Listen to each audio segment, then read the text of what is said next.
Hello, for Uber? Yes. Hi, how's it going? Hi, what's the name? What's my name? Oh no, you need to tell me my name? No, I need you to tell me my name because I'm a woman. No, that's not how it works. You need to tell me what my name is. Or your name. Tell me my name. What if you're endangering me? Well, you can make sure you have the correct car by looking at the license plate or looking at the make and model. I need to know what your name is so I know I have the correct passenger. So you're not a fake passenger, somebody trying to scam me, or somebody who could potentially endanger me. So tell me what your name is, or we're not moving. Sir? What? I'm about to be late. I'm gonna need you to head where I need to go. Great, I will, after you tell me your name. Or What's say... your name? No.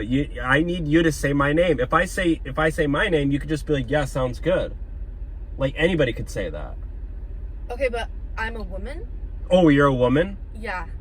It doesn't matter. Why does gender have anything to do with this? Because since I'm the girl here, you gotta say your name so I know I'm safe. That's not how it works. That's not how it works. Okay, well, that's how it's gonna work today, sir. Say my name. Say my name. Say my name. Say my name. You want to do it on count of 3? Yeah, 1, 2, 3. Say my name. Say my name. Okay, on the count of 5. Okay. Count of 5. Ridiculous. Count of 5. I'm not playing these games with you. I need to go to my destination. Great, we will. Just say my name. Dude, you need to say my name.